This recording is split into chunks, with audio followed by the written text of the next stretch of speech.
사주를 해설합니다. 이 사주는 무진의 갑자월에 경신 일갑신시에 태어난 여성 사주인데 곤명입니다. 목이 두 개, 화가 없습니다. 그래서 화가 없다는 것은 배우자가 없다는 겁니다. 그 이제 토가 두 개, 금이 세 개, 수가 하나. 저렇게 이제 하나씩을 치면 되는데 수는 하나지만은 삼합으로 인해서 수가 4개가 됐습니다. 그래서 이제 자식이 많다는 식이에요. 자식이 많은 거고, 이 사주는 상관격인데 여자 상관격은 상당히 배우자 문제가 있습니다. 또 경신 간여지 정도 문제고, 남편 사주도 없고, 그래서 이거는 상당히 배우자 문제가 됩니다. 지금 신유 29살 신유를 살고 있는데 20년 동안에 남성이 잘 안 들어와요. 근데 이제 작년이나 재작년 남자가 들어왔으면 사귈 수도 있었다. 근데 금년에 있어도 진술충 지장간에 남자가 있는데 깨졌다. 헤어진다는 거예요. 그래서 이제 쉽게 안 들어오겠다.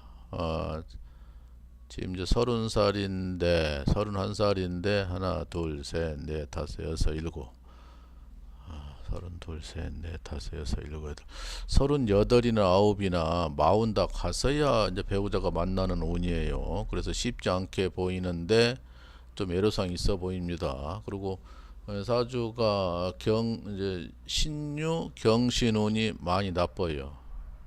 요 20년이 살려면 상당히 빡빡하다. 경금으로 태어났는데 자월에 추울 때 태어났습니다. 반드시 햇빛이 들어와야 됩니다.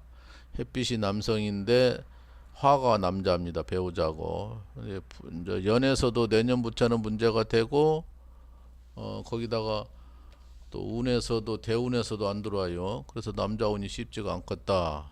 정년기를 넘길 것 같습니다. 한창 좋을 때 남자가 안 들어와서 어차피 결혼하려고 마음먹고 있으면 30대 초반이나 지금 들어와도 좋은데, 지금 있는데 작년 재작년 남자가 있었는데 올해 무술년 남자가 있으면은 헤어지는 그런 운을 가지다 보니까 문제가 됩니다. 아이고 참 안타깝네요. 그래서 상관격이도 문제고, 반드시 헤어질 확률이 첫 배우자하고 해로 못할 확률이 거짐입니다. 다수가 같습니다. 다수가 전체적인 것은 아니라고 하더라도 다수가 그러고, 거기다가 또 경신 일간이 문제가 됩니다. 간여주장이 되니까 절대적으로 또 문제가 돼요. 그래서 또 천간에 갑이 두 개 나란히 떠 있는 것도 흉으로 보입니다. 그래서 몇 가지가 중첩이 되다 보니까 배우자 운이 좀 쉽지가 않겠다. 풍파가 따른다.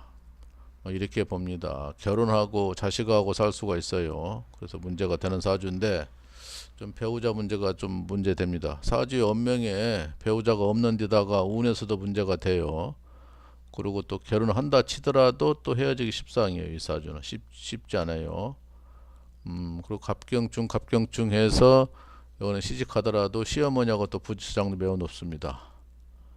천가이 전부 다 충이에요. 갑경중 간무극 양쪽으로 갑경충이 되니까 또 지지에는 합의로 돼가지고 전부 수로 변했어요. 수는 이제 자식성인데 자식성이 너무 지나치게 많다는 거예요. 내 자식은 하나인데 나머지 자식이 전부 다 합의돼가지고 그렇게 되면은 첫 결혼 실패하고 두 번째 결혼해가지고 나무 자식하고 섞일 수 있다는 가능성이 있다는 거예요.